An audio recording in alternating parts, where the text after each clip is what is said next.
teaching plan for mechanics of fluids consists of two groups, Group A and Group B. Are you able to see the teaching plan? Yes, in the teaching plan, first section is introduction, properties and classification of fluids. Then that will need say 2 hours. Then next one is the fluid statics and buoyancy, where we will deal with the famous Archimedes principle. Then we need to have some basic knowledge regarding scalar and vector fields, because you will be having to solve many problems with vector fields and scalar fields. I hope you have just an idea of what a scalar and vector means. Yes, what is the difference between a scalar and vector? Yes, you can respond through the chat window. What is the difference between a scalar and a vector?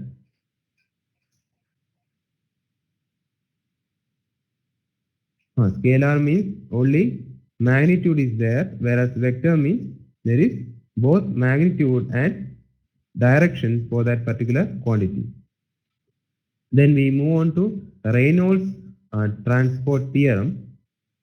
Yes, Paul is saying the vector is magnitude with direction.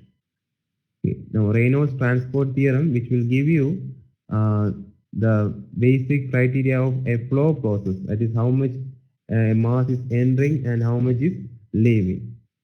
Then a continuity equation that you might have studied in the basic section of physics, that is how if the steady flow condition, mass entering is equal to mass leaving, like that.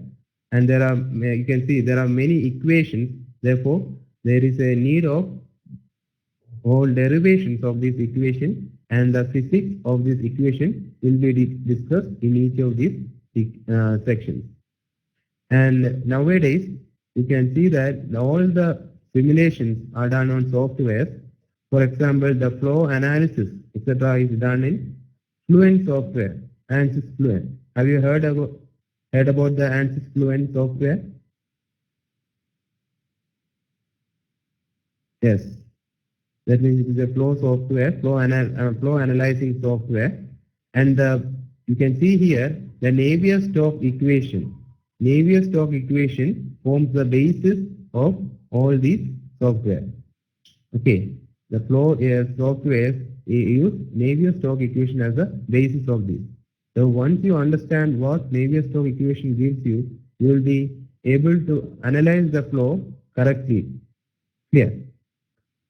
Then first we will derive this Navier-Stokes equation and then find out the solution of these equations. There are different types of flow. For example, in heat exchangers, if you are keeping parallel plate heat exchanger, the flow is between parallel plates, and we need to find out the temperature, velocity, etc. That is the solution of the flow between parallel plates. Suppose if it is moving in a cylindrical section, okay, inside tubes, for example, radiators, etc.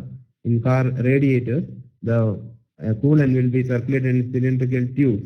In that type of flow, what is the solution? So there are different types, that is in the quiet flow, cohesive flow, etc., which we will discuss in the later half of the incompressible flow section. Then the boundary layer theory, we will discuss boundary layer theory. Do you know what you mean by boundary layer? Have anyone come across boundary layer? Okay, no problem. If you have not heard about boundary layer also, we will just give the basic idea behind the formation of a boundary layer and how this boundary layer formation affects the heat transfer, velocity or momentum transfer, etc. And in group B section, it is majorly consisting of compressible flow. That is, we will be discussing nozzles, diffusers, etc., which is more commonly used in rockets, aeroplanes, and there are different types of engines such as ramjet, which you might have heard, supersonic jet engines, rammed air engines, like that. Okay. And in the flights and rockets, etc., there are effects of shocks, friction, and heat transfer. The effect of friction is known as Rayleigh flow, a Pano flow, and effect of heat transfer is known as Rayleigh flow. So we'll be dealing with these type of flows in the group B section, majorly consisting of compressible flow. Now, in today's class, what I will do is I will give you the basic concepts regarding any engineering subject and how it is applicable at a higher level in fluid mechanics.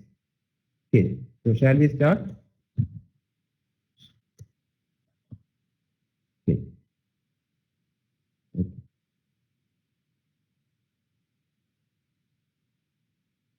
Let me take a white board.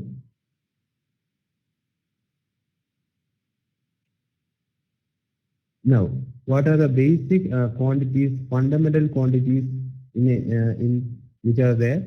The basic quantities or fundamental quantities are basic quantities or fundamental quantities are length, then mass. Yes, these are the quantities.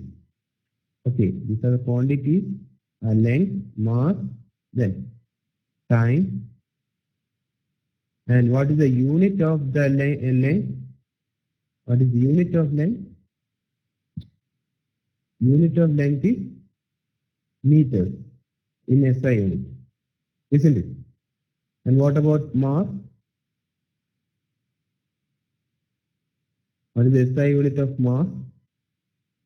Kilogram. Yes, unit is saying kilogram. Then what about time? Time SI unit is second. Okay. Now one more basic quantity is there, that is temperature, which we are more interested in heat transfer section. So in compressible flow, you will be having to solve problems involving temperature also. What is the normally used unit for temperature?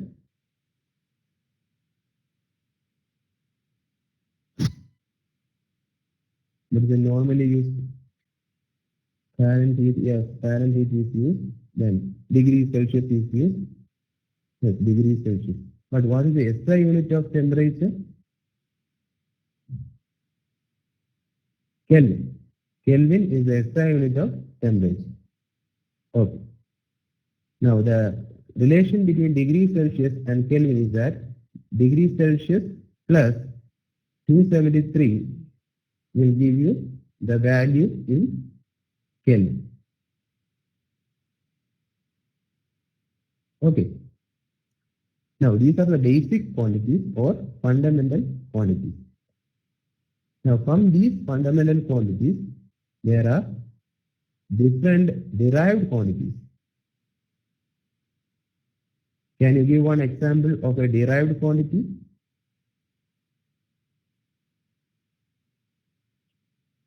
Can you give one example of a derived quantity?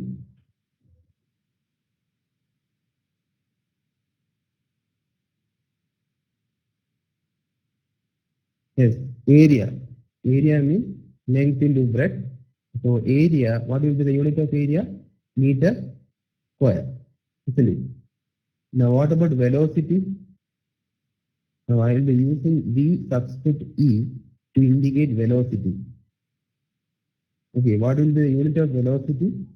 Velocity is the distance traveled per unit time. Distance traveled per unit time, or distance is, what is the unit of distance? Unit of distance is meter, and that is second, time is second. Therefore the unit of velocity is meter per second. Now how do you define force? Which law of Newton's law of motion defines force?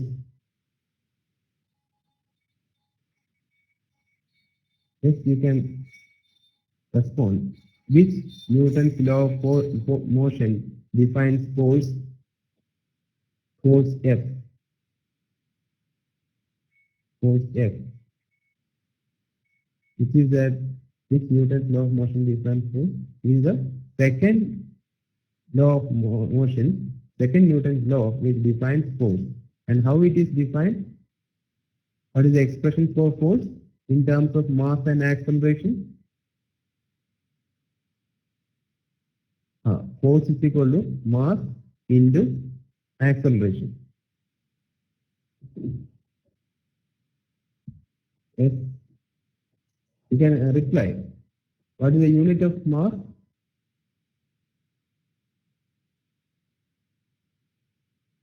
Yes. Mass unit is kilogram. And what is the unit of acceleration? Unit of acceleration.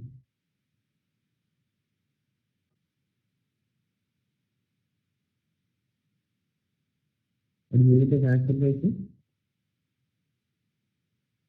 Acceleration means what? Velocity per unit time. Velocity unit is meter per second and that of time is again second. So it will be meter per second square. Isn't it? This kilogram meter per second square. Now, how can you define 1 Newton? How can you define 1 Newton?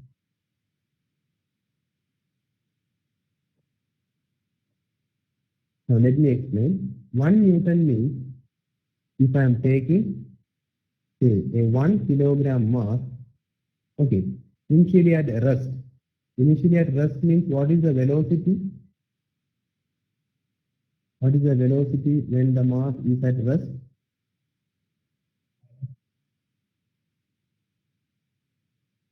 Yes, velocity V1 equal to 0 meter per second.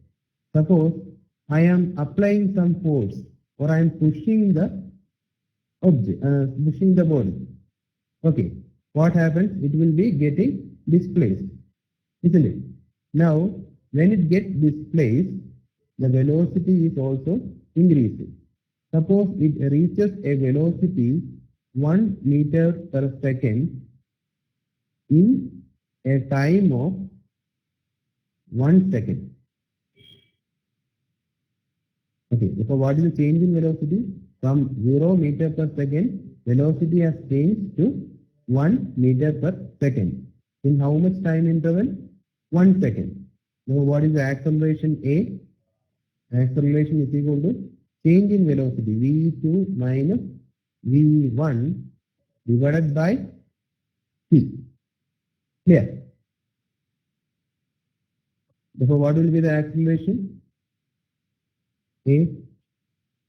Acceleration will be 1 minus 0 divided by 1. Yes, are you not able to see the whiteboard?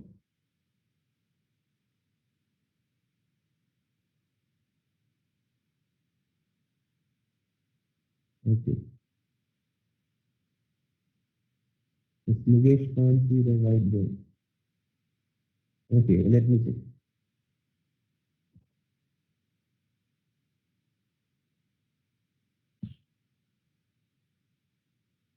Okay, you can please refresh your screen.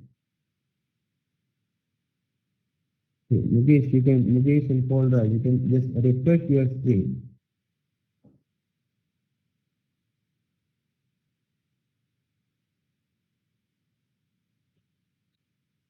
Okay. Now you can see that the acceleration is change in velocity by time or 1 minus 0 by 1 second. So what is the acceleration? Acceleration is equal to 1 meter per second square. Okay, yes, right hand. Yes.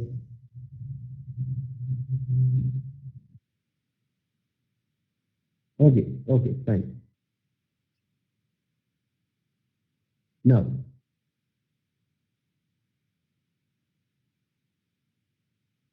okay, fine. Now, the acceleration now the body has obtained is 1 meter per second square. Now, what is the mass?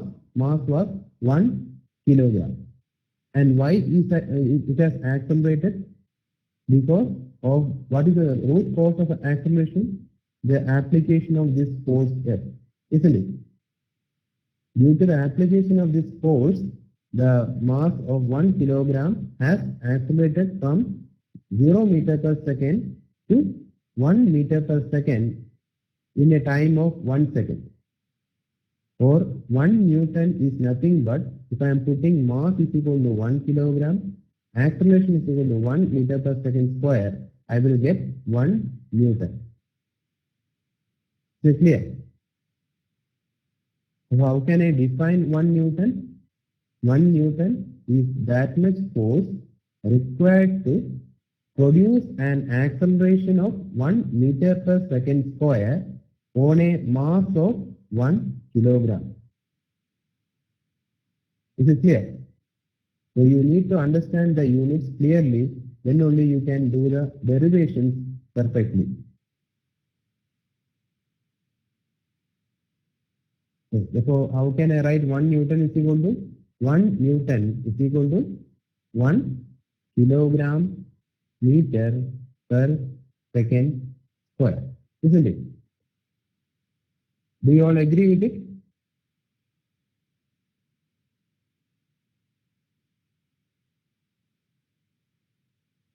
Yes. Okay.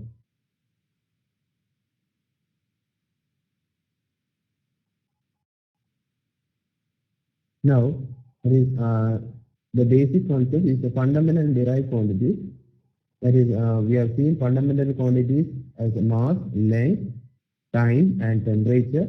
Its units are meter, kilogram, second, and Kelvin respectively.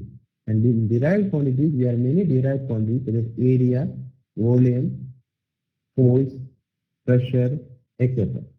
Now, coming to pressure, what do you mean by pressure? How do you define pressure? How do you define pressure?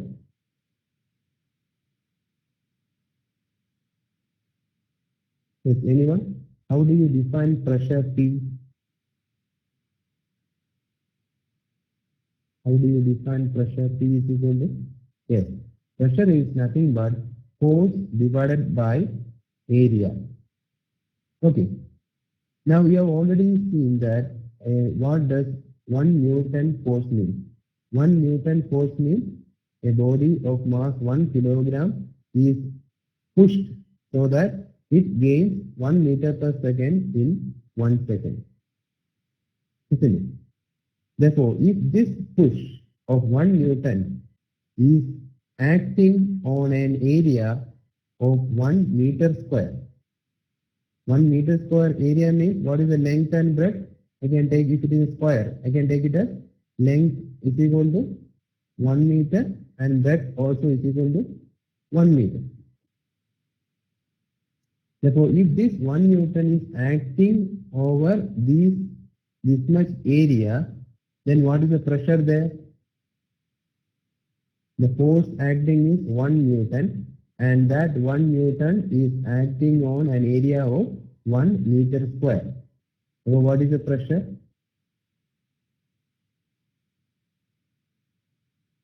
It's 1 Newton divided by 1 meter square. Are you able to follow what I am telling? Okay. What about others? Mahendra? Yes. Okay. Therefore, this pressure unit is 1 Newton per meter square. And this is known as 1 Pascal, named after the scientist Pascal. Okay. So you need to understand these things. 1 Newton per meter square is 1 Pascal. Clear? Now, what is the other units of pressure? Have you heard about bar? What is the relation connecting bar and Pascal?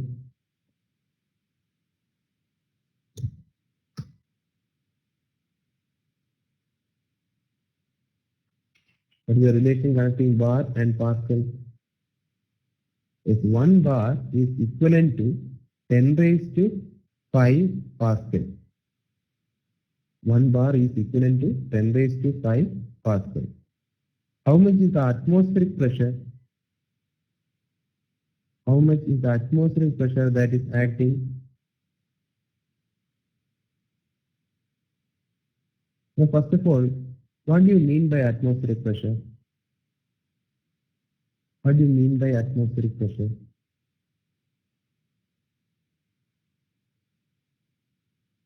Yes, please respond. Then only I can continue. What do you mean by atmospheric pressure? So you can see the Earth is surrounded by an envelope of air that is known as atmosphere. The normal external pressure. Yes, that is, if I am taking a surface, above that surface there will be column of air, isn't it? There will be columns of air above that surface. Above our head also there are columns of air. Therefore, this column of air is exerting some pressure on the surface, isn't it? Therefore, at sea level,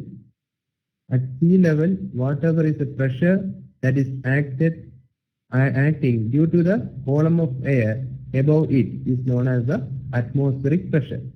And you should remember this value, 1 atmospheric pressure is equal to 101,325 Pascal.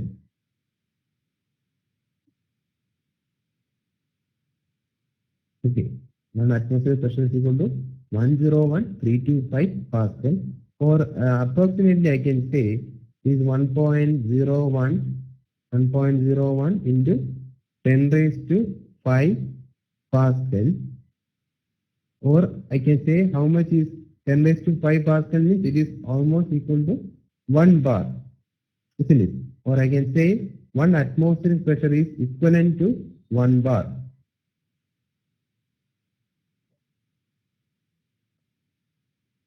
Yes, is it clear up to here?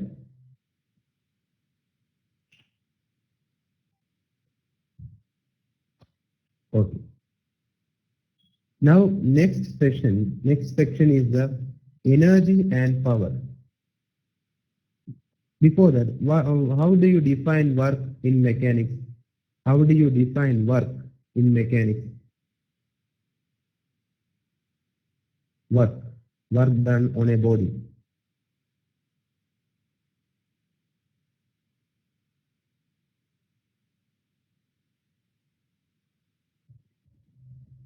Yes. How do you define work? What is the unit of work? What is the unit of work? SI unit of work? Joule. Yes, it says joule. Do all of you agree with it? Yes. Work unit is joule. Now, if I am applying a force F on a body, it gets displaced, isn't it? It gets displaced from this position to say this position. Okay. And during it, if the distance traveled is d, due to application of this force, the body is pushed towards the right and displaces a distance d.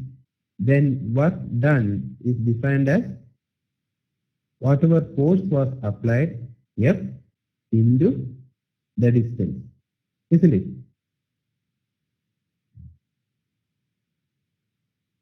Yes, all of you agree with it? Work done is equal to force into distance.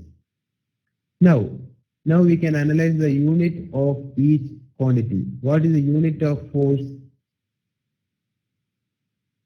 What is the unit of force? Yes, please respond. Yes, Newton. And what about distance? Distance is meter. Clear? Okay, distance is meter. Now the unit of work is joules. Now can you define 1 joule? What will be 1 joule? In order to get 1 joule, it should be 1 Newton and 1 meter. Isn't it?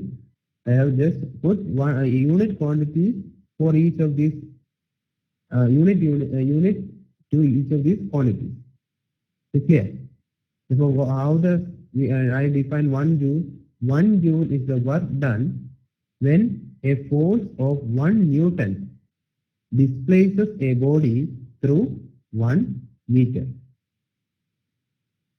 Is it clear?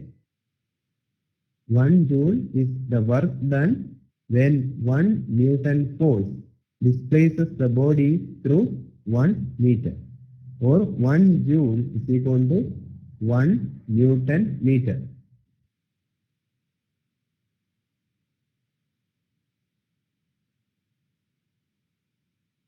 Okay. Now, what is the difference between work and energy? What is the difference between work and energy? Energy means what? It is the capacity of a body to do work. Okay. Energy means capacity of a body to do work. Again, what is the SI unit of energy? SI unit of energy.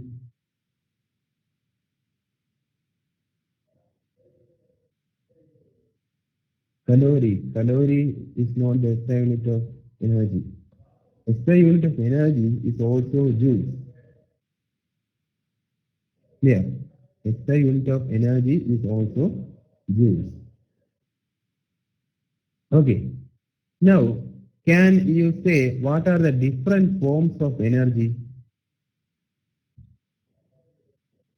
What are the different forms of energy?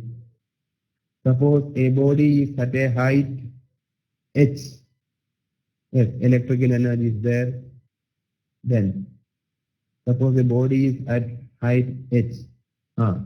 Due to the position of this body at a height h, it possesses an energy known as potential energy. Therefore, due to height, whatever energy it possesses, it is known as potential energy, and it is given by in terms of mass, acceleration due to gravity, and h. How can you give potential energy?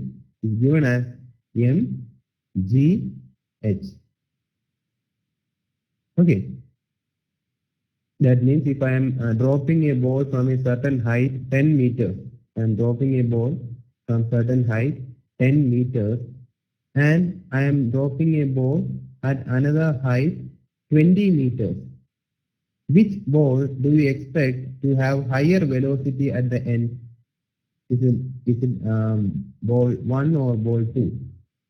A ball is dropped at a height of 10 meters, and another ball is dropped at a height of 20 meters. Which will be having more velocity? Second ball. Dinesh says that second ball will be having the higher velocity. Because, what may be the reason? Because here, now this ball 2 has potential energy mgh2. For height is how much? Say 20 meters. Whereas here it is having mgh1 and height is only 10 meters. Now, according to principle of conservation of energy, there is only conversion of energy from one form to another. When it is kept at a certain height means it possesses potential energy. Now when it is dropped means the ball is moving. And what is the energy associated with motion? When I am dropping the ball, first it is at rest at a certain height. And afterwards, when it starts moving, it is attaining velocity Ve. So which form of energy is associated with velocity?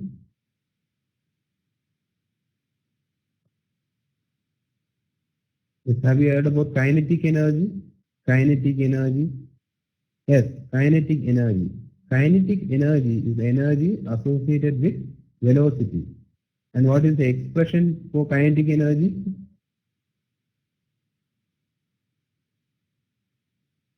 Kinetic energy is given as half mve square. Isn't it? So you have got two forms of energy. Kinetic energy is half mve square. Potential energy is mgh. Clear? Is there any doubt? Is there any doubt till now? Yes. Okay, there is no doubt. Okay. Good. Now can you find out the unit of these things? We will check up each of these terms. Half means it is a constant. Therefore, it is not having any unit. And what about m? What is the unit of m? Mass. What is the unit of mass? Yes, kilogram. And what is the unit of velocity? Unit of velocity, meter per second. Therefore, velocity square means I can write it as meter square per second square, isn't it? Therefore, I can write it as kilogram meter per second square into meter. Are you able to follow this? I am taking kinetic energy. Here, half is a constant. Therefore, there will not be any unit. Now, the unit of mass is kilogram. Unit of velocity is meter per second. Therefore, velocity square means meter square per second square. Therefore, it will be kilogram meter per second square into meter. Do you agree with it?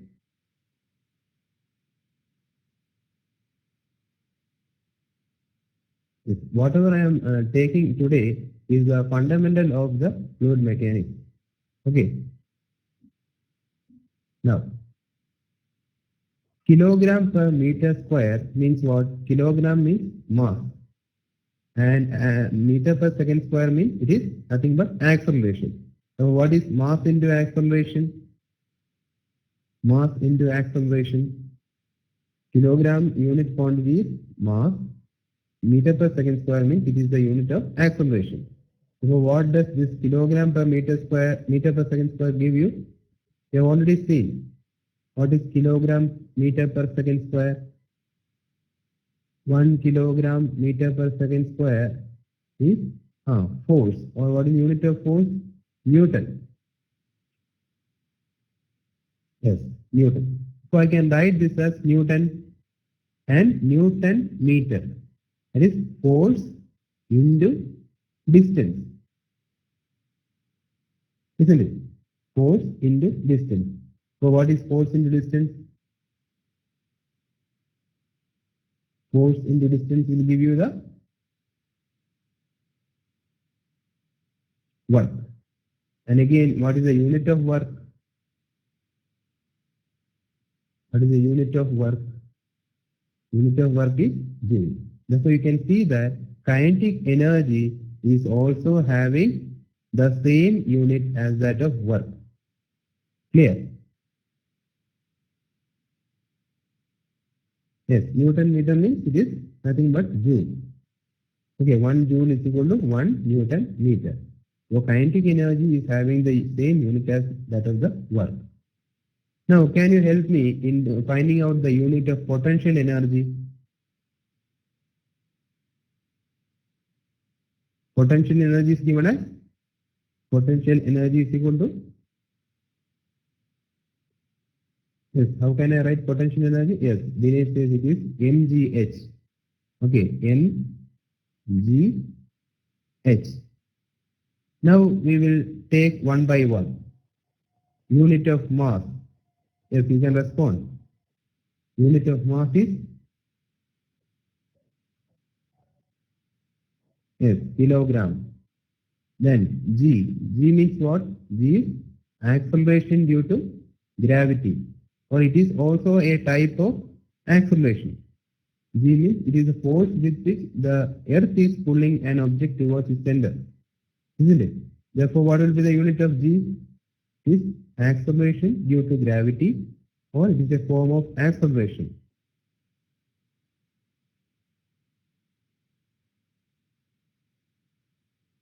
Yes, most of the response is coming from Dinesh and Paul Raj only. Others also can respond. Okay. G, acceleration due to gravity, is meter per second square. And h means height. What is the unit of height? Unit of height is meter. Okay. Therefore, you can see that kilogram meter per second square. Again, what is kilogram meter per second square?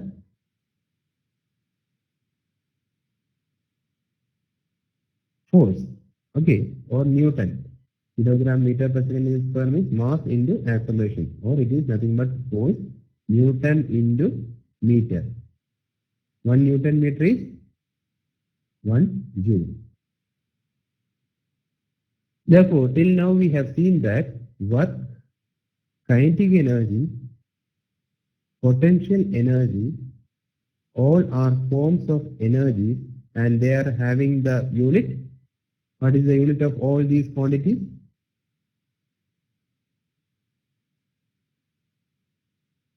Yes, they are all having the same unit, that is joules. Okay, is it clear? Now can I move on to the next form of energy, pressure energy? We will move on to the next form of energy, that is known as pressure energy. Okay, so in order to define pressure energy, first we need to know what is meant by pressure. Pressure means force per unit area. Okay, force per unit area. Therefore, its unit will be, yes, please help me out.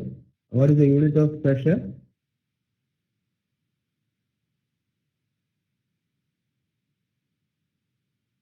Unit of pressure. Yes, Newton, unit of force is Newton, Newton per meter square. Now, what I am going to find out? I am going to find out pressure energy, an expression for pressure energy, isn't it? I'm going to find out an expression for pressure energy. Therefore, I know the unit of pressure alone is Newton per meter square. Clear? Now, I should convert this pressure into energy means, what is the unit of energy? Unit of energy. This is the unit of pressure. I'm going to find out pressure energy means I need to convert it to joule. Or joule means force into distance, or it is nothing but Newton meter. Okay. Joule is nothing but Newton meter. Therefore, I should multiply this Newton per meter square with some units to obtain Newton meter. Which is that term? That is, I will explain. It is Newton per meter square has to be converted to Newton meter. To which quantity I should multiply it?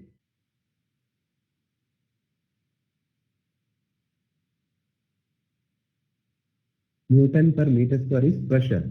Newton meter is the corresponding energy, that is known as pressure energy. Yes, all that says it is meter cube. Do you all agree with it? Yes, yes. Okay.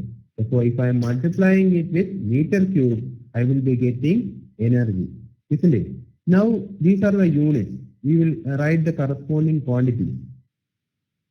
Newton per meter square means it is nothing but the quantity pressure. And what about meter cube? This is the unit of volume. Yes, this is the unit of volume. Therefore, P into V. P into V is known as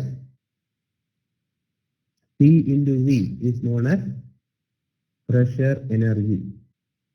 Is clear? What do you mean by pressure energy? In fluids, the majority of the energy possessed by the fluid is pressure energy. Therefore, you will be dealing with this term regularly in all the sections. So it is fundamental to understand what is meant by pressure energy. Have everyone got what is meant by pressure energy?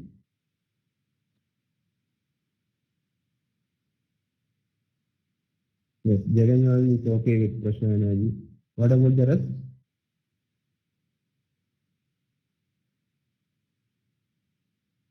Okay.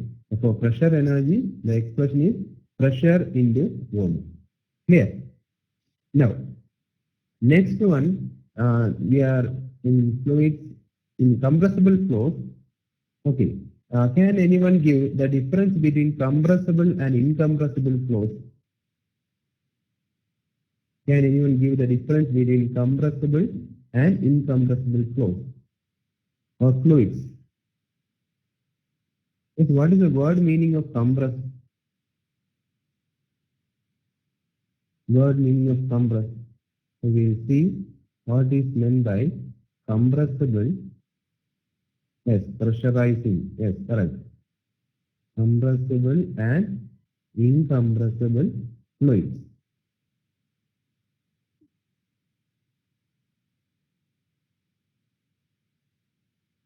Okay.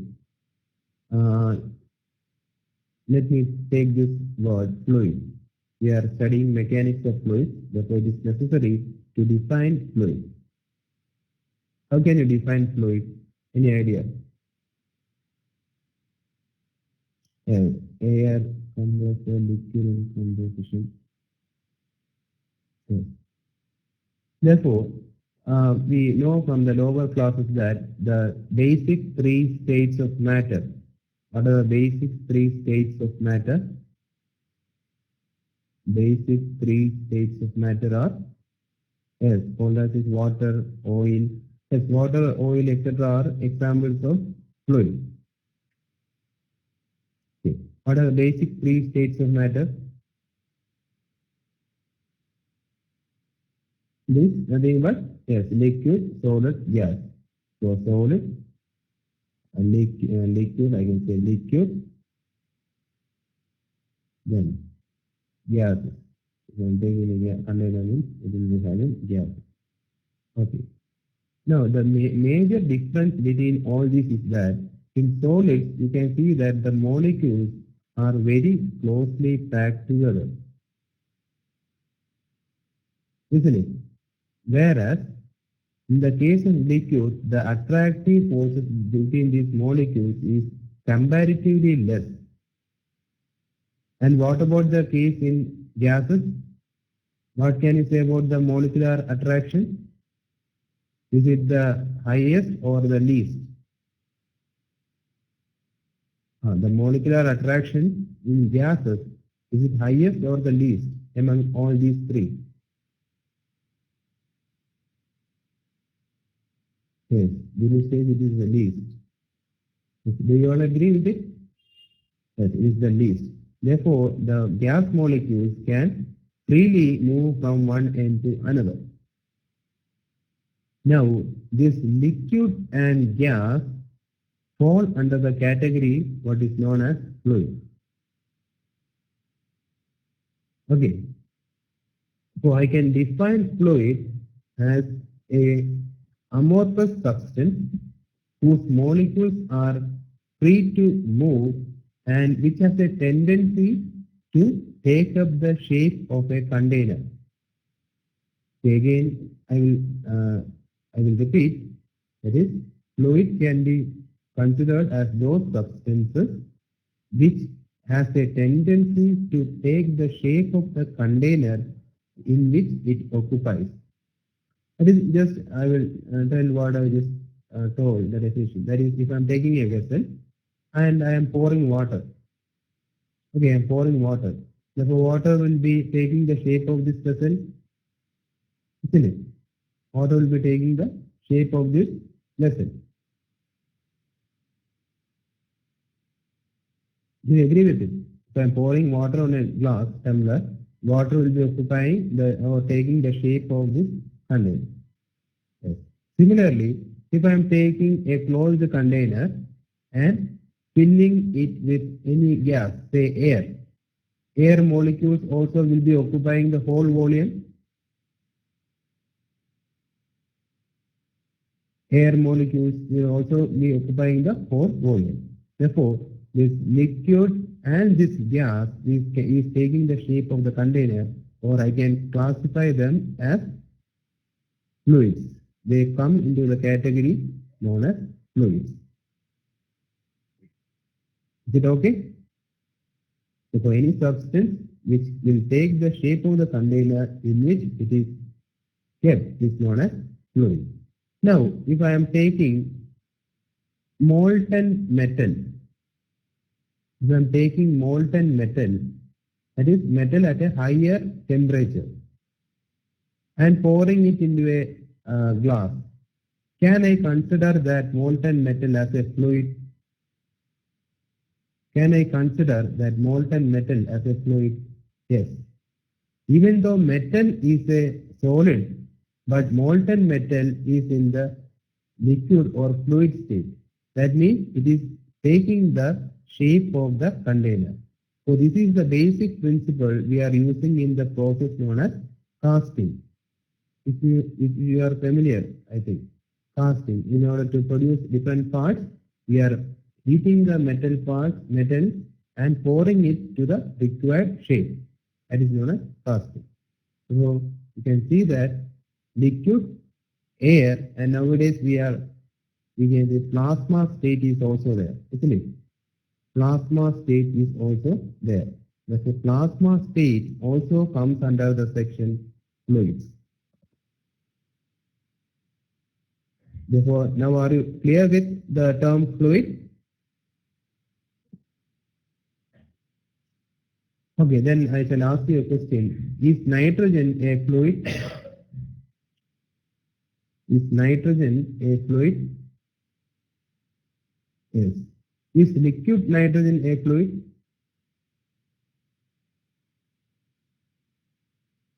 Yes, liquid nitrogen is also fluid because it will also take the shape of the container.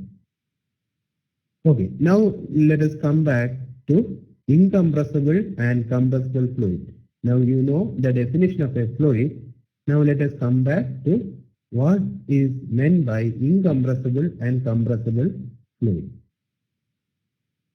In order to clearly explain the difference between compressible and incompressible fluid, let me take a syringe. I hope you have seen a syringe. While taking injection, etc., you might have seen a syringe. Isn't it?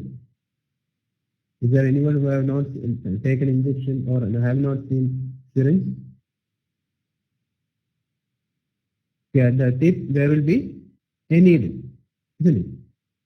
And inside there will be a piston. And with the help of this end, I can move the piston. Are you following what I am telling? I am just drawing a syringe, yes, with a needle. Now if I am removing this needle, therefore there will be naturally a small hole opening at this end. Okay, I am closing it with the help of some seal. Therefore, now this piston is moved with the help of this handle, which can be compressed by applying pressure with our hand. Okay. No, you are not able to get it. Okay. I will tell again. That is, I am taking the syringe and I am removing the needle and then closing this end. Okay. Is clear? Okay. Now, if there is no fluid inside means naturally the common air will be inside this. If I am not taking any other fluid, there will be air inside it, isn't it? Now, if I am pushing the piston, naturally the air will get compressed. Air will get compressed to this position. For the final position of the piston will be like this. Because here the air will be like this. Is it clear? Now initial position, the piston position was here and I am pushing it. I am pushing the piston means the air will not offer any resistance. Therefore, which quantity is reducing? and go a three-dimensional figure. Like this is a cylinder, and if I am having the piston, okay, initial volume occupied by the air is this much. This is volume, say, initially it was say 10 centimeter cube.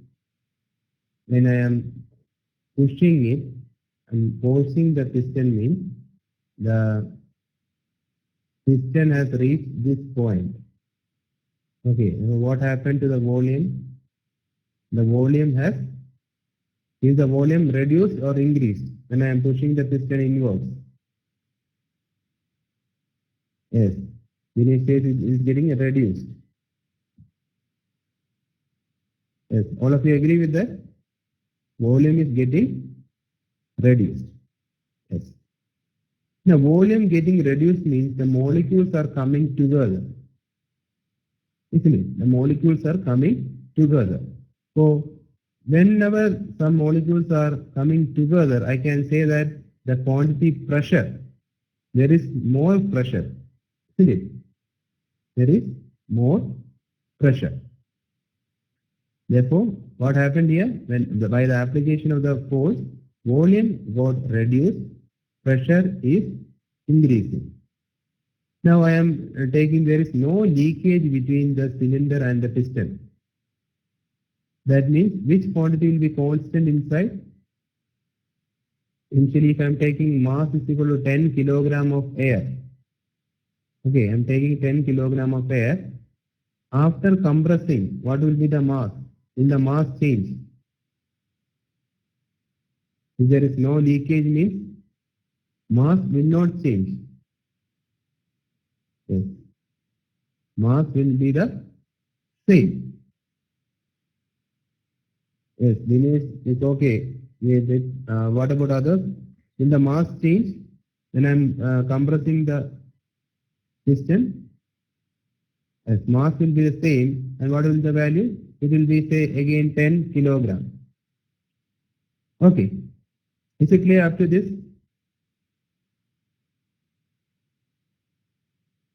Is it clear up to this point? Okay, clear. Now, mass is same, but volume is changing. Now, what is the quantity which relates mass and volume? Which is that quantity which relates mass and volume? Mass and volume. You might have studied the ratio of mass to volume.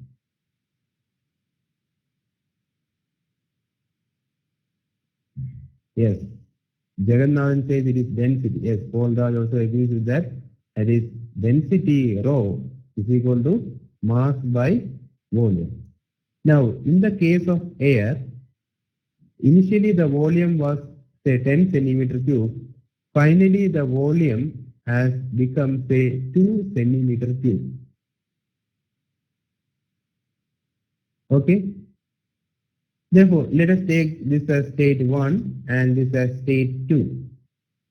Can you give me the value of density at state 1? Density means mass by volume. For density at state 1 means m1 by volume v1. Can you just calculate and tell me what is the value of density at state 1?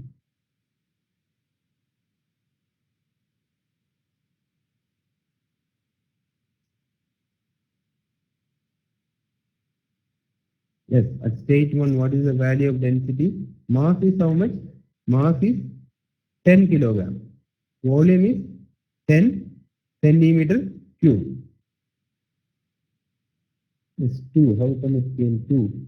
Let us do it. Mass is 10 kilogram and volume is 10 cc.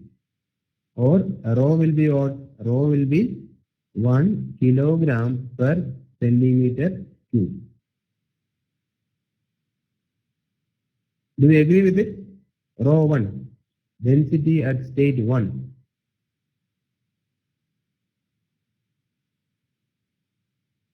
Density at state 1 means mass inside the cylinder is 10 kilogram volume is 10 centimeter cube.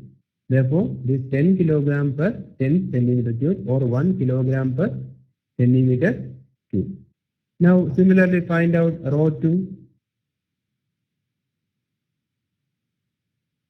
Can you find out rho 2? Yes. Here mass is constant. Mass is again 10 kilogram, but which quantity has changed? Volume has changed. Volume has changed to 2 centimeter cube, or it will be 5 kilogram per centimeter cube. Now all these quantities, if you just analyze the word meaning, density means here the density is higher, isn't it? The molecules are coming closer together. The molecules are coming closer together, or it is more denser. Whereas here the molecules are far apart, or it is less denser. That means density is only 1 kilogram per meter cube. Here density value is higher. Therefore, I can define compressible fluids. If you please listen, I can define compressible fluids as those fluids whose which value changes. What is the value which is changing here? Density. Yes, density changes is known as compressible fluids. Is it clear? That is, those fluids whose density changes is known as compressible fluids. Can you give another example of a compressible fluid?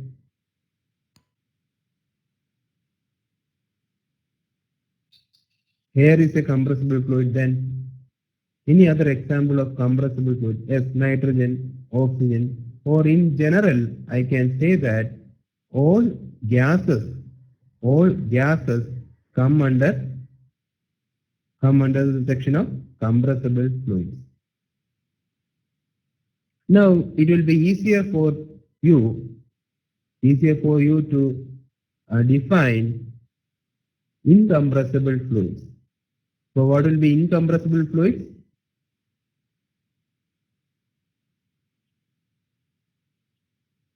So again, if I am taking the piston cylinder assembly and I am taking say water or blood inside the syringe. Okay, here it is fully filled up with water or blood or any other liquid. You have taken, say, for blood test, etc., you might have to take the blood inside the syringe. Okay. Now I am applying the piston pressure here. Will the volume reduce significantly? If the volume is say V1 is equal to 10 cc, you can see that after applying force also, the volume will be almost equal to 10 cc, because since it is a fluid, the molecular attraction is not significant, not in the case of as in the case of gases. Therefore, it will exert the opposite force, so that we are not able to compress it. In liquids, we are not able to compress, or not able to compress means what I can say? Incompressible. Yeah. Not able to compress means I can say it as incompressible fluids. Okay. Now what will be the example of incompressible fluids? Mostly all liquids come under the category incompressible fluids. Yes, all that is it is liquids. Therefore, are you now clear with the terms compressible and incompressible fluids? That means compressible fluids means, now here the volume is not changing, isn't it? In the case of incompressible fluid, volume is not changing. And what about mass? Is the mass changing? If it was 10 kilogram, is the mass changing here? No, mass is also not changing. Therefore, what you can say about rho 1 and rho 2? Rho 1 is defined as mass by volume. Okay, in the initial case, it was mass was 10 kilogram, volume was 10 cc. So density is 1 kilogram per cc. Now I am applying some force, I am applying some pressure, but even after applying the pressure, the volume does not change, the mass does not change. Therefore, what is rho 2? Rho 2 is also 1 kilogram per cc. Or what I can say about rho 1 and rho 2? Are they the same? Rho 1 and rho 2. Are they the same? Yes, they are the same. Or how can I define incompressible fluids? Incompressible fluids means those fluids whose density does not change. Is it clear? Are you able to follow what I am telling? That is, incompressible fluid means density is not changing or density is constant. For example, we are having liquid, and the most used standard liquid is nothing but our water.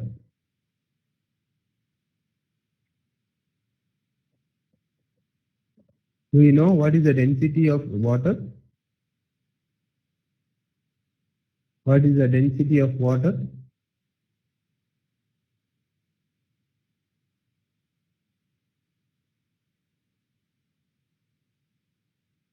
It's one. What is the unit? Dinesh says it's one, but I need the unit. What is the unit of? Yes, 1 gram per centimeter cube. 1 gram per centimeter cube is absolutely correct. Now, do you agree with it? Yes, Ranjit. Do you agree with what Dinesh says?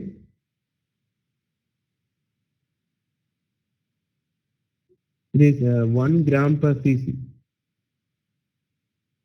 Do you all agree with what Dinesh says?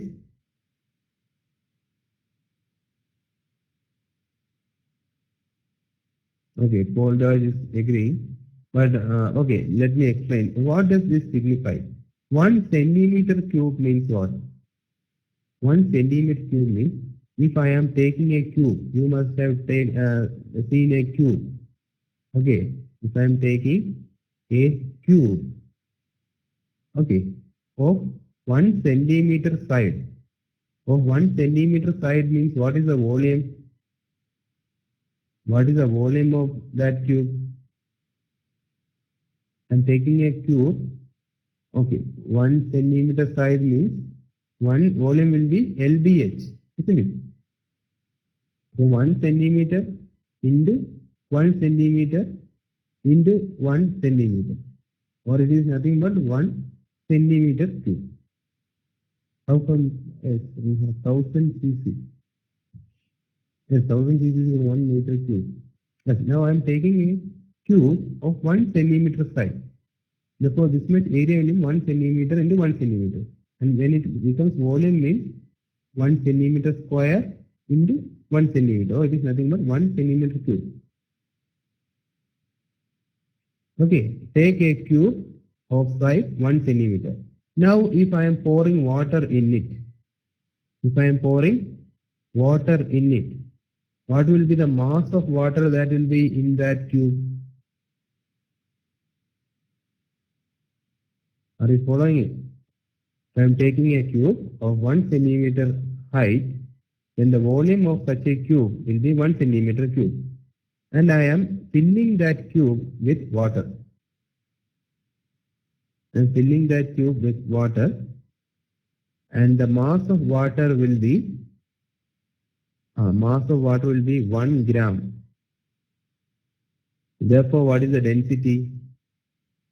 Density will be in this 1 centimeter cube. This we are defining it as mass per unit volume. In the 1 centimeter cube, how much is the mass? 1 gram. Clear? Yes. What about others? Dinesh and Polder is only responding. What about others? Yes. Density is 1 gram per 1 cc. Now I need to convert it in terms of SI unit. SI unit of mass is kilogram and SI unit of length is meter or volume is meter cube. Isn't it? Now, okay, how can I convert it? Please try. 1 gram means how much kilogram? Okay, kilogram is a higher unit, isn't it?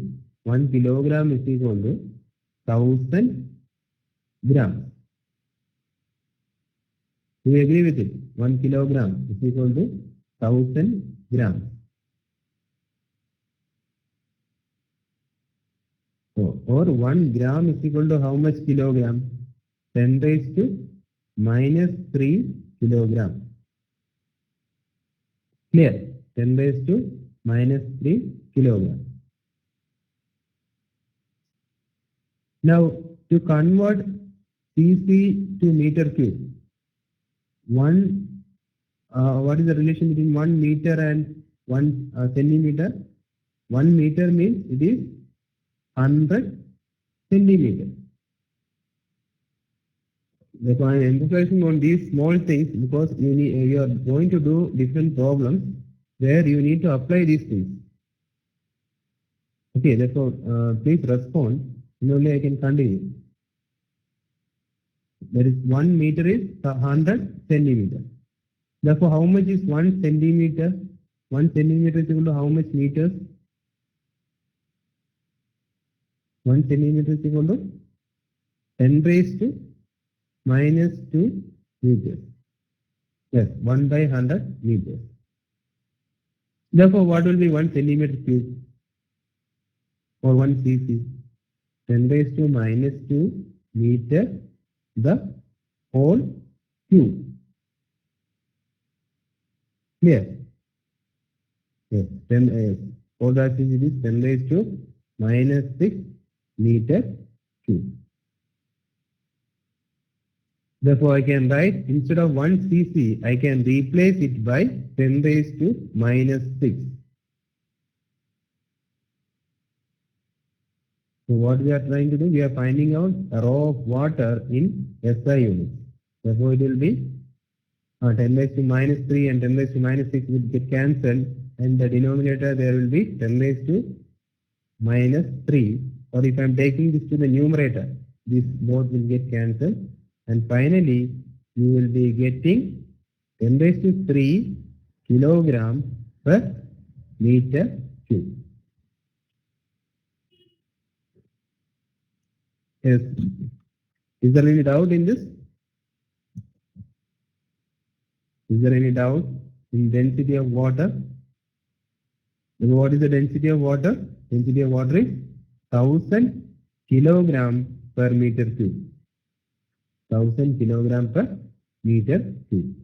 If again, as I am taken this example, how much, what will be the volume of the cube I should take if I am taking 1 meter side cube?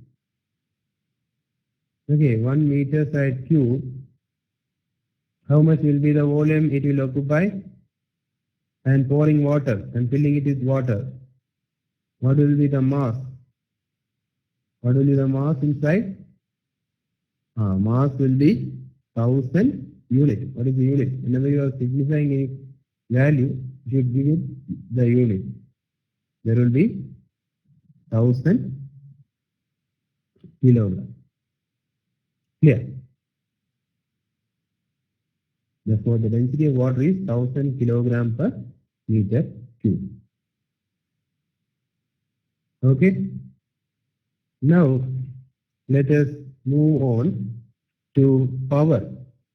Now, so far we have discussed the types of energy and what is the difference between compressible and incompressible fluid. Now, let us move on to power. How do you define power? How do you define power?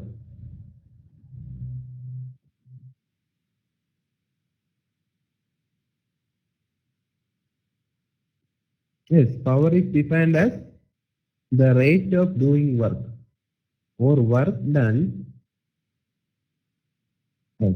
The unit of power is watts. Named after the scientist James Watt. Okay. So power is equal to work done by time. Now please respond. What is the unit of work?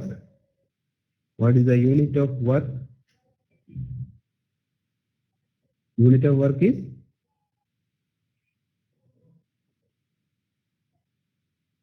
yes, Newton is the unit of force. Unit of work is joules. Isn't it? Unit of work is joules. And what is the unit of time? Yes, Newton meter, or you can say it is Newton meter. Yes, unit of time is second. Therefore, I will get joules per second. Now, what is the usual wattage rating of your ceiling fan? Have you ever noticed it?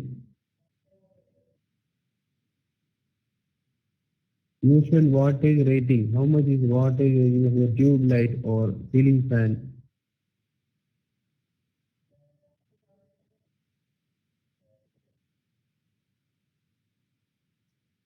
The power will be given in watts, isn't it? For any machine, there will be, say, this much watts. Usually it is a 40 watt bulb or 60-watt bulb. So have you ever noticed it? You might have both lamp, bulbs, tubes, etc. of different wattages. Yes, 60 watt, 40 watt, etc. What does this signify? It is actually giving you the power of that equipment. Isn't it? It is actually giving you the power of that equipment. That is, power is also the energy released per unit time. Energy and work is nothing but the same. Therefore, I can write it as energy released per unit time, or it is joules per second. Clear? That means now I can define watt.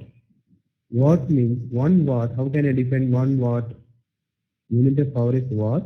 1 watt means I need to put 1 joule in 1 second.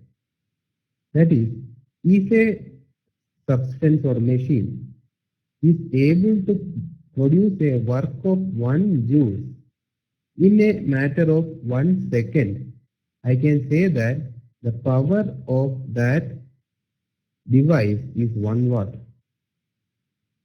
Clear? For example, if I am taking a electric bulb, if I am taking an electric bulb, if I am giving electricity, the luminous intensity light energy will be liberated. Okay.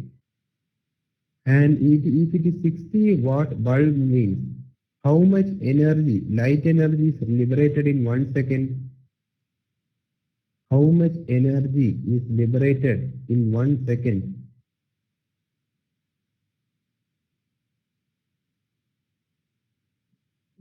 Did you get my question? I am taking a, yes, I am taking a electric bulb which is giving out light energy, and it is written on the bulb that the power is 60 watt. It means that in 1 second it is liberating 60 joules of energy. Here, that is, in 1 second it is liberating 60 joules of energy. So 1 watt means 1 joule per 1 second.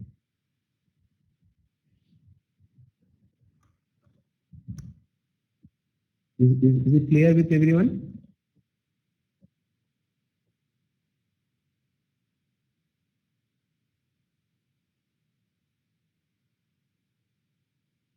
Yes. Jagannath and Paul Raj is okay with it. What about the rest? Yes, Nilesh also responded.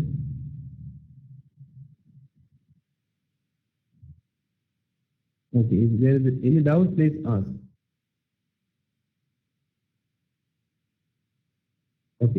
hope you are understood. So that is regarding power. So we have seen the unit of power is watts. Now let us again go back to the equation of power. Power is equal to work by time. And what is work in terms of force and distance? Force into distance is work. Okay. Now, if I am splitting it and writing force into distance by time. Yes, please help me. What is distance by time? What is distance by time? Yes, velocity. Distance by time is velocity. Therefore, you can write power is equal to what? Force into velocity. In order to avoid confusion between velocity and volume, I will be using V for volume and VE for velocity. Okay, is it okay with you? Are you following this symbol? VE denoting velocity and V denoting volume. Therefore, what I will get? Power is equal to force into velocity. Clear? Now, this is the case of linear motion. This is the case of linear motion. Now, if there is an angular motion, that is, you might have seen engine shaft, etc. This engine shaft, etc. is rotating.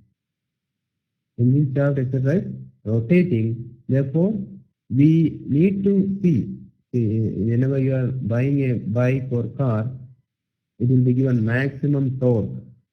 Maximum torque is this much bhp or this much kilowatt at certain RPM. Have you noticed that? Maximum power of the engine or maximum torque of that engine at a certain RPM. Okay. So what is meant by torque?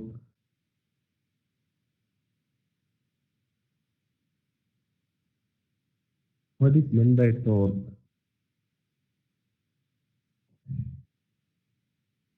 Okay, let me explain. Now, in the case of linear motion, a force was given to the body and the body is moving linearly with a velocity VE. Therefore, I can say that the power produced is force, linear force into velocity. In the case of rotational motion, here the force in the rotational motion is known as torque. So if there is a shaft, means I need to rotate it. That means this rotational force is known as torque. Okay, this rotational force is known as torque. That means if we are having vehicles, the wheels are there on the road. In order to move forward, this wheel should have the enough torque to overcome the friction of the road. Then only the vehicle will start moving. Clear? Now, what is the velocity in angular motion known as? What is the velocity in angular motion known as? Have you heard about omega? What does omega indicate? The symbol omega.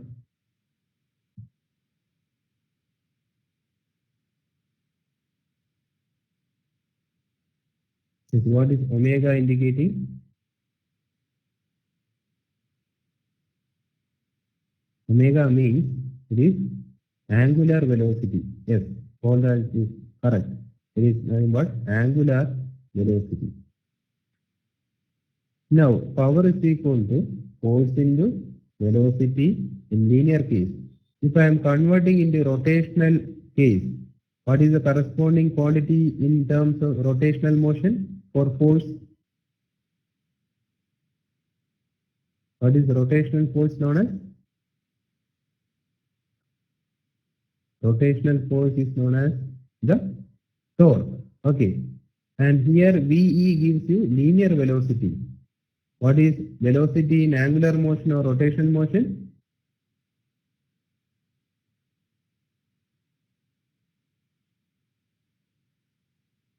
Velocity in the case of angular motion or rotational motion is known as angular velocity. Here, therefore, power is equal to T omega. These expressions you might have studied in your any one of your subjects. Here, power is equal to T into omega, where T is the torque, and torque can be given as torque can be given as force into distance. It is moment. Moment means force into perpendicular distance. The torque is the moment of that force is what is known as torque. Okay, so I'm having a body like this means and force is applied at this point. The moment about this point O is F into R, or that is nothing but the torque. So I can write this as torque is force into distance into omega. And what is R omega? R omega, that is if I am having a circular motion, say if I am holding a twine with stone at the end and I am rotating it, there is a centrifugal force and centripetal force, and the rotation is velocity is known as angular velocity. This is the radius. Then the linear velocity. At this point of time, there is linear velocity. That is known as R omega. Isn't it? Therefore, you will get again the same expression, force into velocity. So it is interchangeable. In terms of linear motion, it is power is force into velocity. In terms of rotational motion, it is T omega.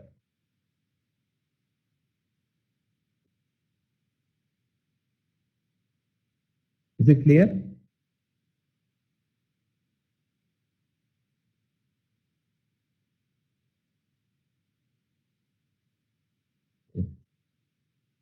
The power in linear motion it is F into force into velocity, and rotational motion it is torque into omega.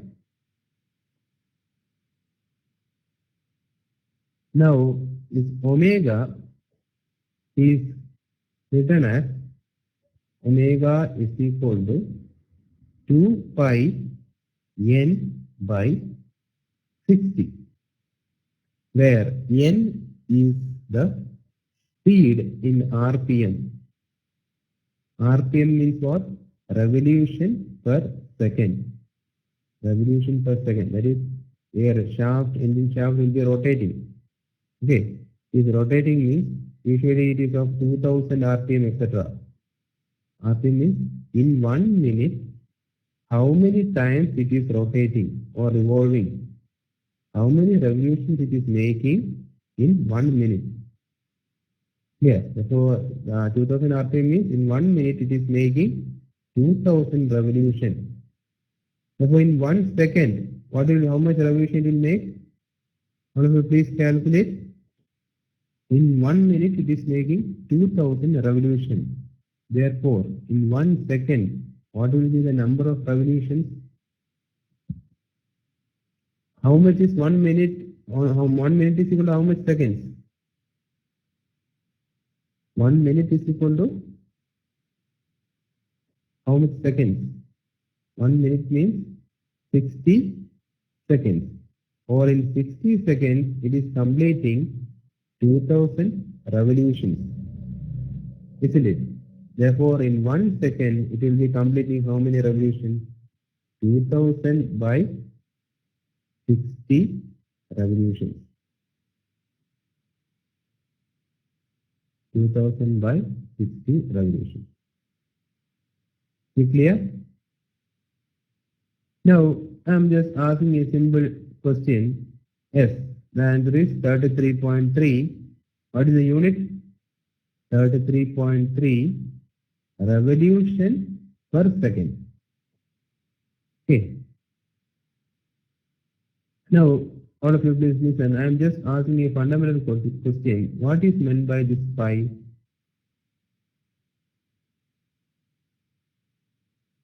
What do you mean by pi?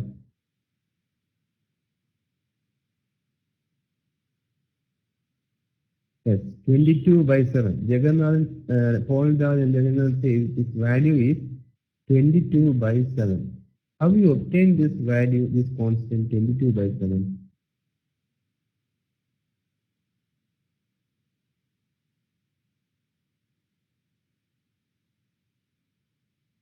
Yes, let me explain how this constant pi comes.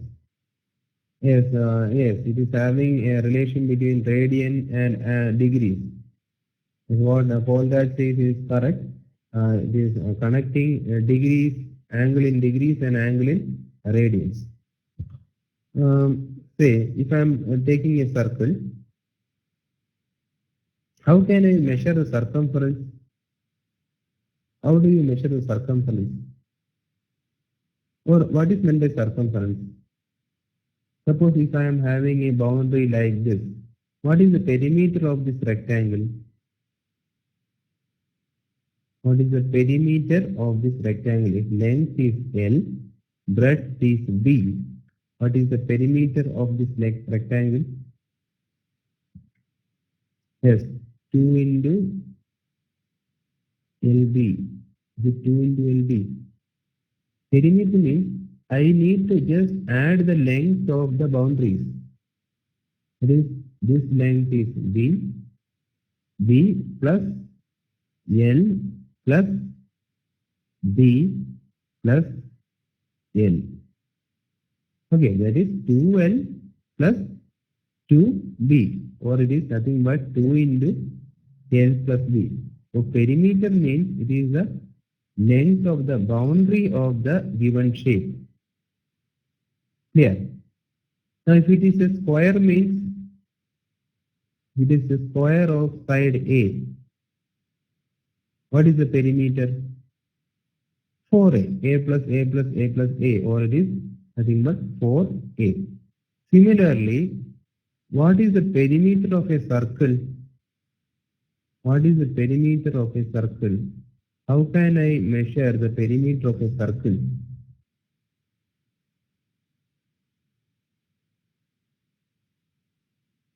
That means I need to know the length of this circle.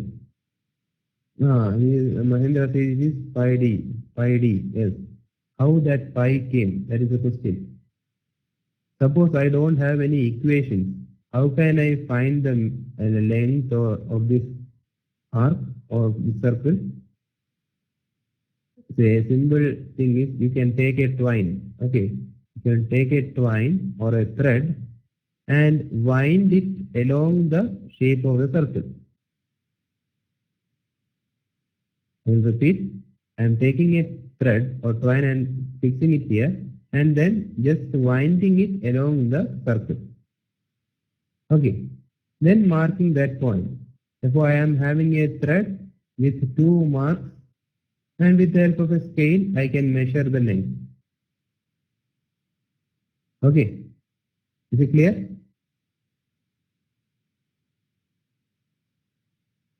Okay. Now what I have obtained, this length is known as the circumference of the circle. This is known as the circumference of the circle. And this length of a circle is known as, what is this length known as? Yes, it is the diameter.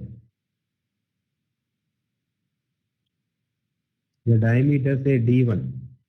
Say the circumference is C1 and diameter is D1. And if I am taking the ratio of C1 by D1, I will be getting a value, say 22 by 7.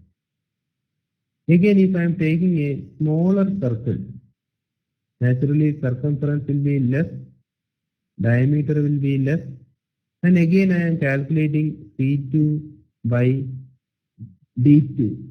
That will be also 22 by 7. Or it is seen that if we are taking any circle, the circumference to its diameter is a constant. That constant value is known as pi. Is it clear?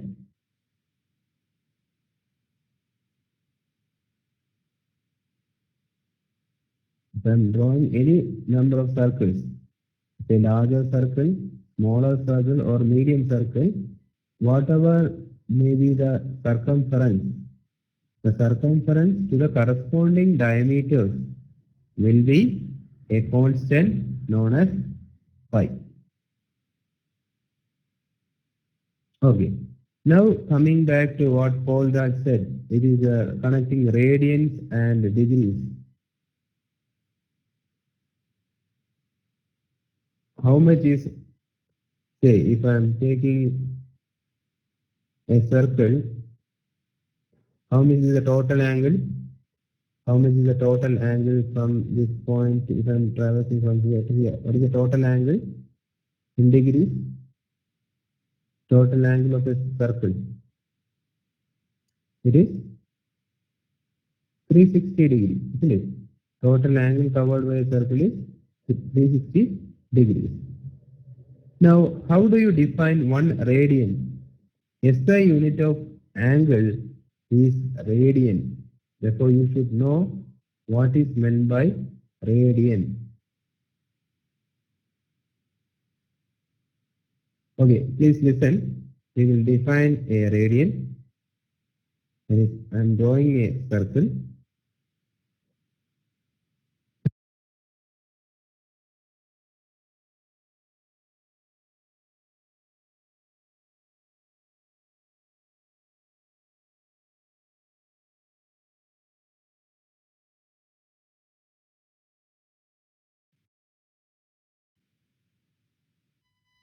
Okay, sorry, there was some problem with the connection. Yes, are you able to hear me now? Yes, okay. Okay. Therefore, we were telling about radians and angles. That means there was, you have seen this much is 1 radian, it will be 2 radians, and this much will be 3 radians. And the total angle covered will be how much? 180 degrees, isn't it? 180 degrees. And this small portion is say 0.1414 like that. Clear? So how much is the total radians? This is 1 radian. Up to here it is 2 radians, isn't it? 2 radians. And up to here it is 3 radians. Okay, that means 180 degrees is equivalent to what? 3.1414 like that radians. Isn't it? Is it clear?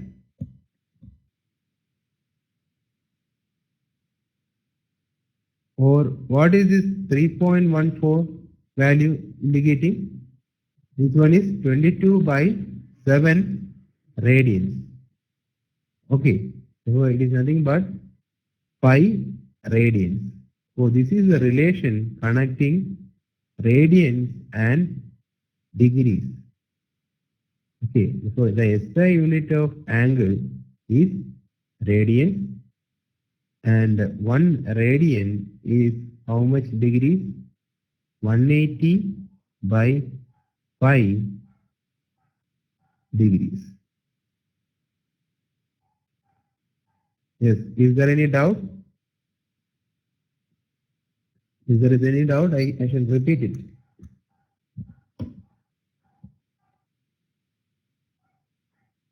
Is there any doubt in how we have obtained the relation between radians and degrees?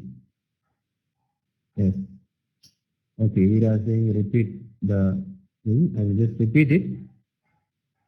Okay, first we will define 1 radian. Yeah, I am taking a circle. Okay, I am taking a circle. And let the radius be, say, 1 meter. Okay. And I am moving from this end A to a point, say, C, when the arc length is equal to radius is equal to 1 meter. I am moving from A to C. Therefore, how much is the length AC? AC is equal to, yes, how much is AC? AC is equal to the radius is equal to 1 meter. Therefore, naturally, if I am joining this C with center, there will be an angle formed. Up to here, is it clear? We will go step by step. I am moving from A to C, and the angle formed at the center will be how much? Yes, Veera? How much is the angle formed at the center? If the arc length L is equal to radius, it will be 1 radians. Okay, it will be 1 radians. Now, if I am taking one more step and I am moving again 1 meter, therefore again this much angle will be how much? What will be this angle? How much will be this angle? This angle is only again 1 radian only. The total angle is how much? The total angle is 2 radians. Have you got the difference? I am again moving 1 meter from this point C and reaching D. Therefore, from A to D, the total angle covered is 2 radians. Okay. Is it okay? Okay. Now again I am taking one more radian length or 1 meter length. Therefore, the total angle will be, this section is 1 radian, this one again 1 radian, this one again 1 radian. So the total angle is how much? 3 radians. Okay, up to here, up to point E, it is 3 radian. Now, if I am taking point F, from A to F, what is the angle in degrees? What is the angle in degrees? A to F? Yes, 180 degrees. Now, this much small portion comes out to be 0.1414, that like that radians. Okay, therefore, what is the total angle in radians? 180 degree is equal to 3 plus 0.14, that is 3.14, approximately 3.14 radians. Is it clear? Or 1 degree is how much radians? Please find out. 1 degree means this 3.14 means I can replace it by pi. Pi is 22 by 7 or 3.14. Okay, therefore what is 1 degree? 1 degree is equal to how much radians? In terms of pi, how can I write? Yes, 3.14 by 180, or 1 degree is pi by 180 radians. Is it clear? The conversion of degrees to radians. Okay. So that is regarding energy and the power. Now next section is to get the difference between pressure and stress. And I think I have just discussed the basic concepts in this class. That means I actually plan to take much more, but as it is the first class, I am not overloading you. That is, this is what I have planned. That is to take. We will just go revise what you have done. That is basic concepts, fundamental and derived quantities. So can you just respond? What are the fundamental quantities? What are the fundamental quantities in engineering? Yes, mass, length, time, and also there is temperature. Isn't it? Unit of mass is kilogram, length is a meter, and temperature is Kelvin, time is second. Now then we have moved on to compressed energy. What are different forms of energy? Potential energy, kinetic energy, then pressure energy. We have also divided pressure energy. And what was the relation for pressure energy in terms of pressure? Pressure energy, we have found that pressure energy is equal to pressure into volume. Pressure into volume. And the unit of energy is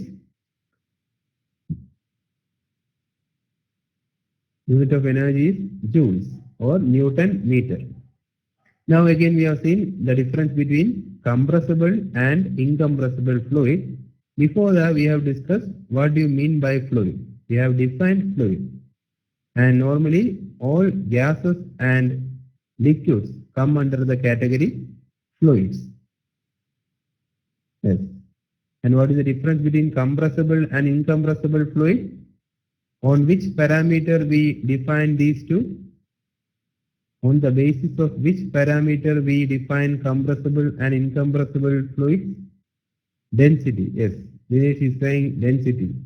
That is, if density is constant, what you can say? The fluid is incompressible fluid. If the density is changing, I can say it is a compressible fluid. Then at the last we have defined power. In the linear motion, power is equal to force into velocity, whereas in the rotational motion, power is given as, how can I write power for rotational motion? For rotational motion, power is given as, yes, torque into angular velocity. Now, can you give the SI unit of angular velocity? SI unit of angular velocity.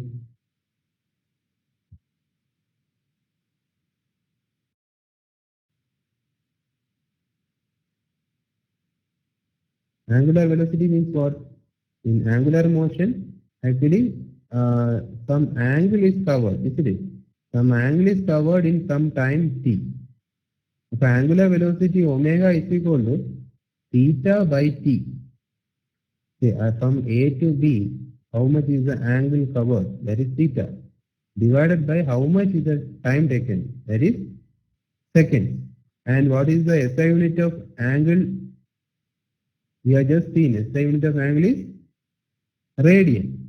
And that of time is second. Yes, all that is correct. That is omega, angular velocity unit is radian per second. Is it clear? Now we have obtained a relation V velocity is equal to R omega. How can you get that relation? You can just see the geometry of this. From here, if I am moving like this much is the arc length, isn't it? Therefore, the linear velocity is L by time. And arc length is given as R theta or R theta by time or R omega. That is linear velocity. Should I repeat the last section? How we have obtained linear velocity is equal to R omega? Yes, okay. Repeat it. It is if it is moving, if a body is moving in a circular motion, say from point A to point B. Okay. And the angle it makes is theta. And the time it takes for reaching B from A is t. Therefore, I can write omega is equal to what? Theta by t. Angular displacement by time, that is angular velocity. Then what is linear velocity? Linear displacement by time. Now, here the linear displacement means this much arc length. This is the arc length. Okay. L. And what is the relation connecting arc length L and radius? L is equal to what? R theta. Okay. If R is the radius, arc length L is equal to R into theta. Therefore, I can replace L as what? Arc length L is equal to R into theta by T. But what is theta by T? Angle by time? What is angle by time?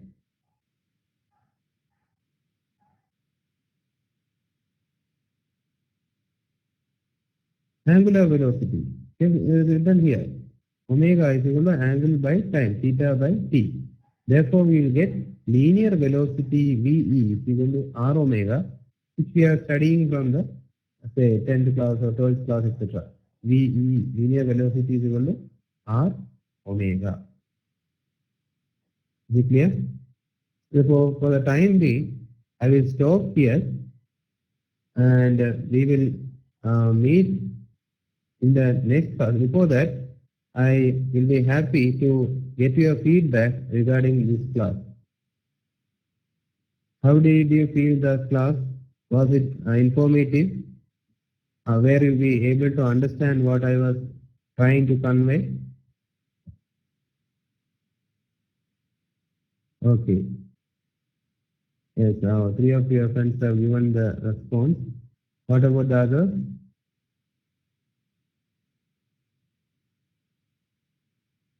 Yes, okay. Now, since this is a problematic subject, you need to work out problems, but there is time limitation to make you work out problems through the class time. Therefore, what I am planning is I will be giving you a set of questions after each class, and I will be sending it to you. Okay, I'll be sending it the tutorial problems to you via your mail ID. And you should, in the meantime, you should work out, and within 2 or 3 days, I will be sending the solution also. Are you happy with the way which we are planning? Yes. It is. I will be giving the tutorial problems and sending it to you. You should work it out. Try to do it. If there is any query, means you are free to mail me. And at the same time, after 2 or 3 days, I will be sending the solution set also to your mail ID. So you can cross-check the answers. Yes. Shall we proceed with that plan?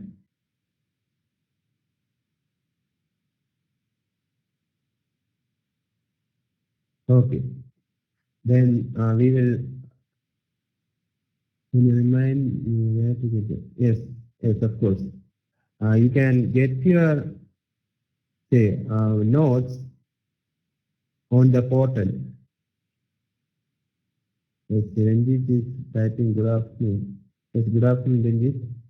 It is almost the end of the class. I have not got a single response from you yet.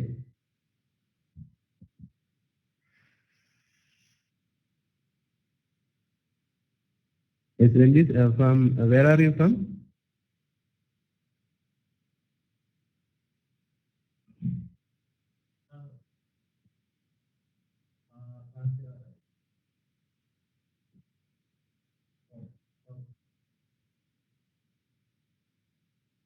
Okay, okay, it's okay. Okay. Shall I know where are you from?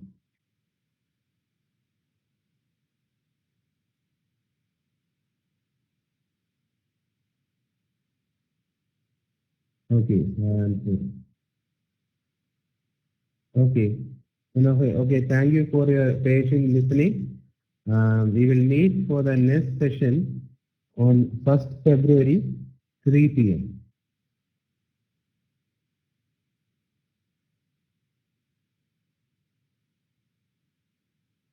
Okay. Thank you, Ananda.